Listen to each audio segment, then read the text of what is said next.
Why are trademarks important? This is probably the single biggest question I get from prospective clients who get on the phone with me during an initial consultation. Why does this even matter? Well, today I'm going to tell you all the details on why this matters so that you can make a decision for yourself as to whether or not you need to register your trademarks. Ready?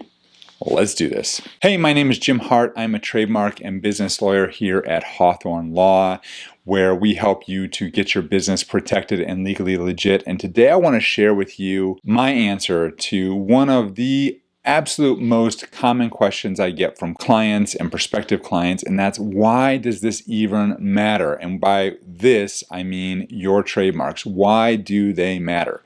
And so what I want to share with you is there's a couple of reasons why they matter, and then I want to talk with you about why do you need to think about maybe having a lawyer help you to draft this as opposed to doing it on your own. When I'm talking with clients about trademarks, and we're going through the consultation, I'm asking them about their mark, what they're using, what they're doing. It inevitably comes down to, I always open it up to them and say, what questions do you have? And the single biggest question I get is, why does this matter? Why should I hire you? Not hire you, but why should I hire anybody or even worry about registering my trademarks? And the answer that I give to clients, well, there's two, potentially three reasons why you really need to think about this. And I look at it as playing offense and defense with your brand. Offensively, you need to worry about this because you want to go on the offense. You want to make sure that your brand is protected, and you want to make sure that nobody out there is going to use a name that is deceptively similar to yours. And so how can this affect you negatively? Well,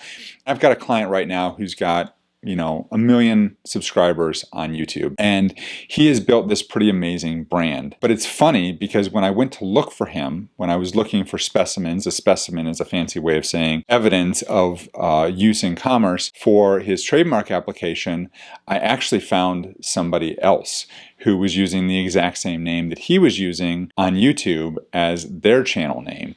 And so now I don't know what happened. I don't know if this person started a channel before my client or if my client started a channel before this guy. I don't know exactly what happened. This other person was using the channel name that I think is basically my client's brand name. So that's what you need to be aware of. So if you do not proactively go out there and protect your brand in the marketplace, then somebody else might see what you're doing and think, well, that seems like a really great idea, and that seems like a pretty cool brand name, and a savvy, albeit someone who just doesn't have the best intentions at heart, could say, well, that's great, they haven't registered their brand, I'm going to go ahead and register their brand. The reason why they can do that is because in some countries around the world, trademarks are registered on a first-come, first-served type of basis. So the first person to register an application for a trademark has priority to those trademark rights.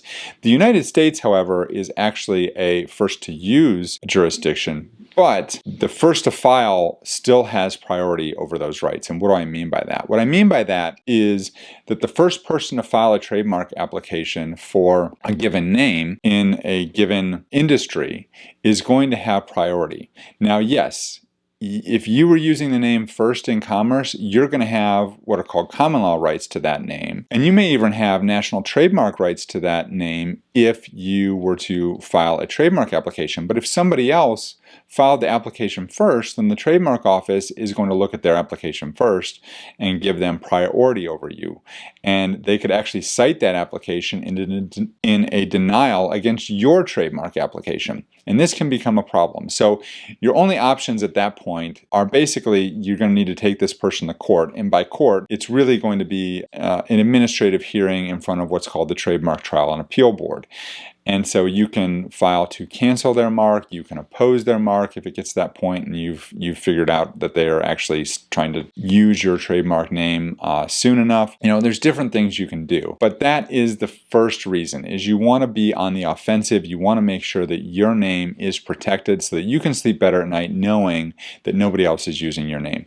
The second main reason I would say you need to register your trademark is because you need to be on the defensive. And And by defensive, what I really mean is you want to make sure that the name that you're using is not deceptively similar to a name that's already being used in commerce. Because the worst thing that can possibly happen is that, well, first off, if you get a little dry mouth, like I do right now, that's not good for videos, and I start spittering and spattering. So I'm going to go and get a sip of coffee. I'll be right back.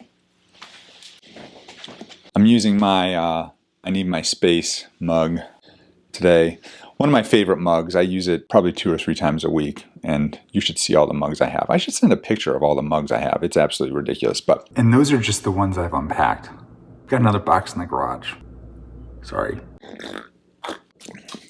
All right, what were we talking about? Defensive reasons to file your trademark application. And basically what you want to do is you want to make sure that you're not accidentally infringing on somebody else.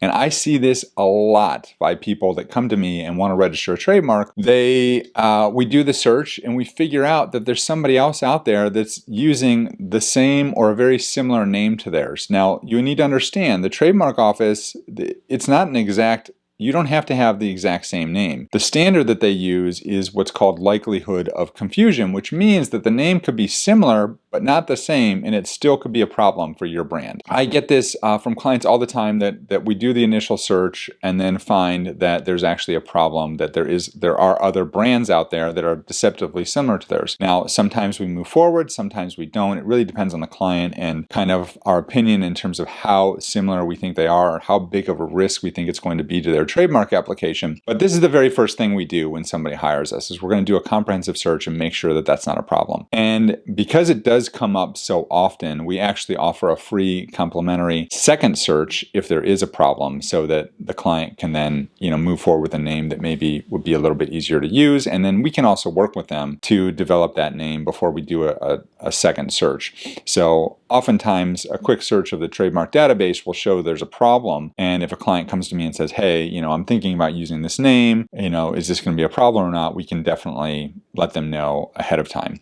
So that's the second main reason why registering your trademarks is so important, is because you want to make sure that you're not using a name that somebody else is already using, because oftentimes you're not going to find out about it for 6, 8, 10 months after you filed your application, and then you've invested time and money and effort into building a brand that ultimately, you may not be able to use, and then you have to pay for a rebrand, and that's not good for anybody, really. It's really not. So I said there were 2, maybe 3. The third reason kind of ties with both of these, but it kind of also is more applicable to the first reason, which is why you want to be on the offensive. And the reason why is because I mentioned that there are people out there that may see your brand, think it's a great brand, think you've got a great business idea, and then try and steal it. But there are other people out there that are a little bit more evil-minded, and there are actually people who will see brands out in the marketplace and then file trademark applications under an intent to use basis. Now, intent to use means you're not actually using the trademark in commerce, but it means you have a bona fide intent to use that trademark in commerce. And, you sign a declaration saying that you have that bona fide use or bona fide intent to use that trademark in commerce, but that doesn't necessarily mean you actually do. So for someone who is kind of looking to take advantage of the system, they can do that. And then once you realize that you need to file your trademark, and you do, and this name is blocking you, then these are what can be called trademark squatters. And a trademark squatter, basically, for lack of a better word, is trying to bribe you for money to basically purchase the trademark application. So they'll assign their trademark application to you, assuming that you pay them enough money, $10,000, $20,000, $30,000, depending on whatever they think they can get for it, and they'll ask you to pay them for it, for the rights to use that name.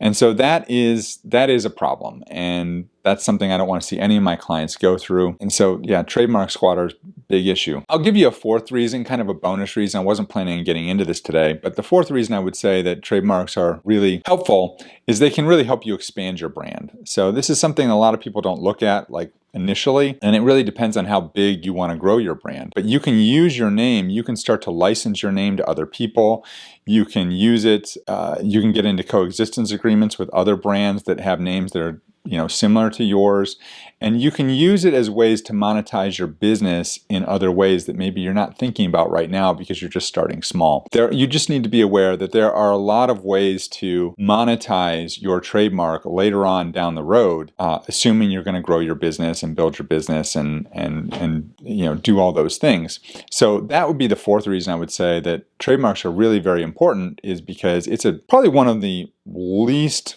costly investments you can make in your brand. I mean, for a couple $1,000, you get a trademark that now you own and then you can use to leverage for future products, services, joint ventures, licensing deals, all sorts of things. So that's another main reason why it's really important to register your trademark. Now, the question I get from people is, yeah, but don't I just have those rights anyway? Like, don't I just have these common law rights to my name? And yes, you do, but that really doesn't mean anything, because like I said, anybody can go in and file a trademark application, and then, once they get that registration, they can send you a cease and desist letter and shut you down, even if you have common law rights. And there's lots of examples of this in the marketplace that I kind of have gone over on my website and in prior videos that you can check out. Now, I said I was going to talk with you about why you maybe should think about using a lawyer for your trademark application if that's something you want to do. And we're getting kind of long in this video, so I think I'm going to split that up into another video. So if you check out right here, or maybe it's right here, there's going to be another video talking about